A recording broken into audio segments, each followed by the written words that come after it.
Team, hey there, it is Heidi Bejo, and I want to talk to you a little bit today about the group No Wobble in Your Gobble. And I want to dive into that actually a little bit because Inga came up with that name, which is super clever and fun. We are very serious in our groups about helping you get healthier, reach your fitness and nutrition goals and that kind of stuff. I mean, we do take that very seriously, and that is absolutely why we put these groups together. That being said, we like to keep it also fun and somewhat lighthearted, and hopefully get a chuckle out of things. So Inga came up with that name, and I thought it was awesome because it's perfect. Like, it just kind of poking fun at what we all deal with ongoing, but keeping the theme of Thanksgiving as well, of course. And it's funny because we both agreed right away that that would be just a cute little name for this group. And then as we talked a little more about it, we talked about how actually we could dig into that. Like, there's some depth to the name of that group. And so what I want to talk about with you in this video is when we say no wobble in your gobble, the deeper meaning of that is your self-talk. Like, you shouldn't waver in how you talk to yourself. And I think it's worth just taking a little time of reflection and thinking about, like, how do I talk to myself? And I will tell you that the fight for wellness or your health or losing weight or gaining muscle or whatever it is, like, no joke, you've heard this, but it's true. 99% of it is right here. It's in your brain, and it's how you think, and it's how you talk to yourself.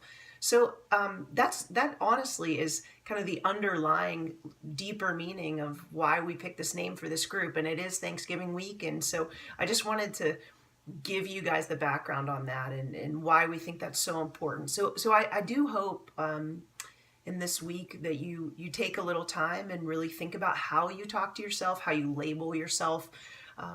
We often create these limiting beliefs, and honestly, they're kind of like, I guess a good correlation would be an invisible fence for a dog.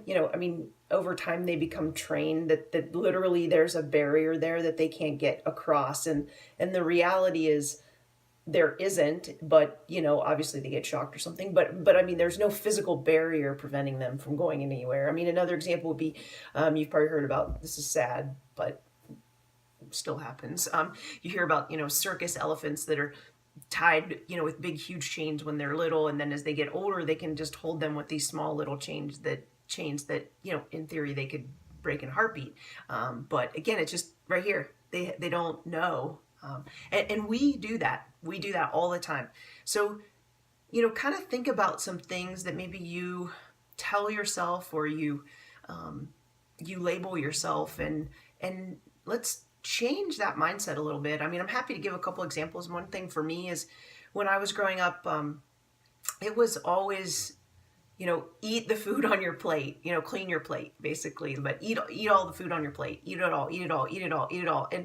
And I lived like that a long, long time. And luckily for me, I mean, in high school and college, I mean, I was an athlete and burn off most of that. And then after that, raced motocross for years. So, I mean, that wasn't, a huge, huge issue. But as I got older, it became one. But it was still just an interesting mindset. And it was one I had to change. I mean, it was just really ingrained. And again, when I kind of finally did change and step back, I was like, yeah, what's the deal there?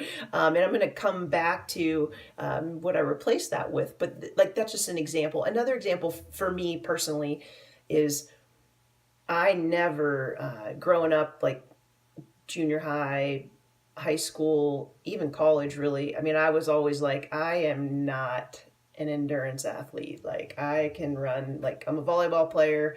I run a mile. That's about it. In track, I was a thrower.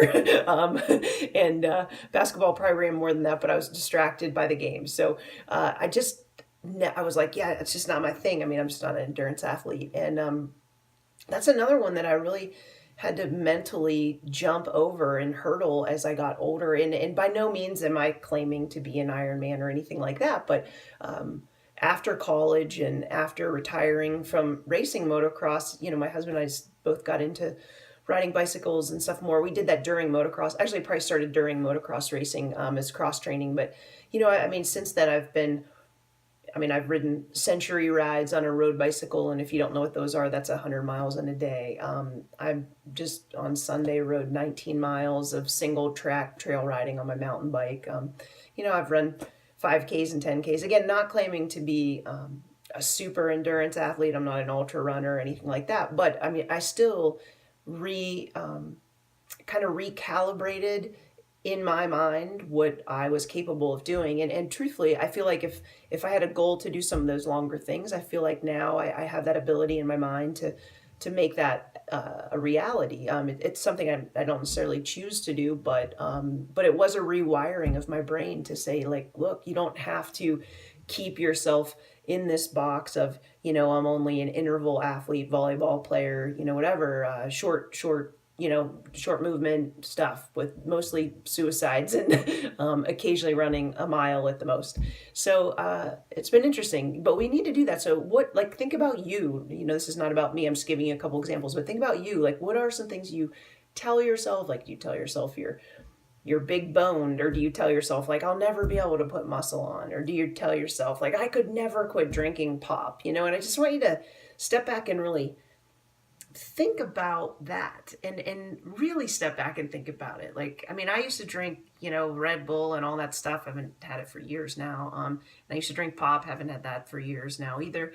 And I used to think, oh man, I could never quit drinking that. And then I don't know, I just one day kind of stepped back and thought, okay, I am like a strong, and I'm not bragging here, but I mean, like, I'm a strong, intelligent woman. How am I not stronger than a Red Bull or whatever your thing is, if you drink Mountain Dew, or I'm just picking random things, but I mean, really step back and think about it. Like, why can I not overcome this? It's an inanimate object with no feelings, and it's just chemicals. Like, get beyond it. So just sometimes we have to step back and think about the things that come out of, that we say and tell ourselves, and just know, like, you're better than that. You are better than that. You are in this group because you want to be better. Maybe you're not there yet, but deep down you are better than that. If you don't believe in yourself yet, I am telling you that if you're in this group, we believe in you, and we are here to help believe in you until you believe in yourself. And I sincerely mean that. Like, you have to get to a point where you believe this stuff. And until then, Inge and I will be there. And as fellow people in this group, we're asking you to be there for each other. But we will be there believing in you until you start believing in yourself. So really take a hard look at that. And I just totally encourage you to really think about those beliefs that are just really right here. Like, why, can I get past this? And what you want to do, another one is like, I work out because I just hate how I look. I'm going to come back to that one too. So what we want to do is take that self-talk. To me, that's like wobble in your gobble, right? We don't want that. We want you to set the bar, and there is no wobble in your gobble. Like, you're going to pick your path and you're going to stick to it, and you're not going to wobble. Okay, so what we want to do is I want you to find some truths of encouragement and some truths that will help enable you to not have wobble in your gobble, and to walk that straight path and walk that health and fitness journey like you want to.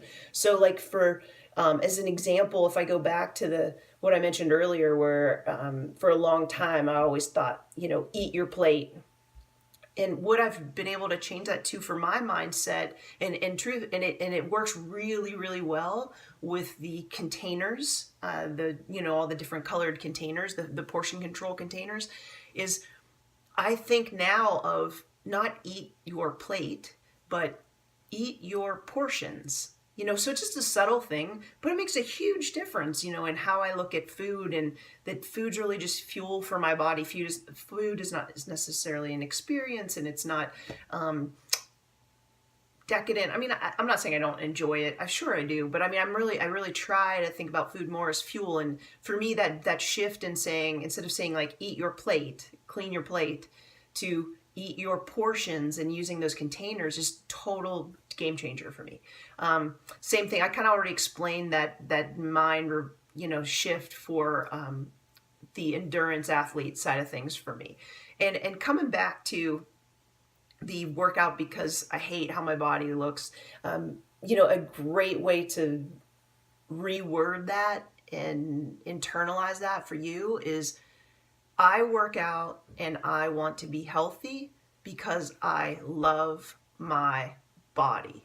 Our bodies are temples. We get one. Truthfully, like, they are miracles. I mean, if you really think about it, like it does kind of blow my mind if you really think about what our bodies do and how long they last and how we beat the crap out of them and ingest a bunch of junk and they still just keep plowing through it.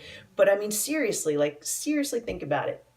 Work out. You got to change your mindset to these truths that, like, you're working out and you're trying to be healthy because you love your body and you love the people around you and you want life to be the best experience it can be. And some people say it's hard to be healthy. It's a hell of a lot harder to be sick.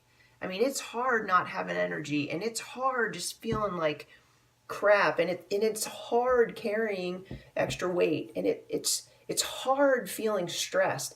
So if you can get that mind shift and says, no, I do this because I love my body and I want to take care of my mind and I want to take care of my spirit, and it's all for good reason. It's all because I want to live my best life, and some people say, like, just be yourself. Well, I don't believe that. I think you should be your best self.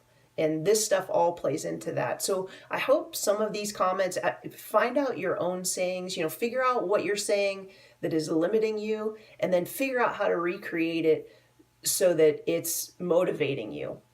And what you want to say is some type of statement that it doesn't mean you're there yet. Like I said, I don't claim that I'm an Iron Man by any means, but I do know in my mind, my self-talk when it comes to endurance now is I don't say I'm an Iron Man, but I do say I am able to train to whatever level I set my goals at.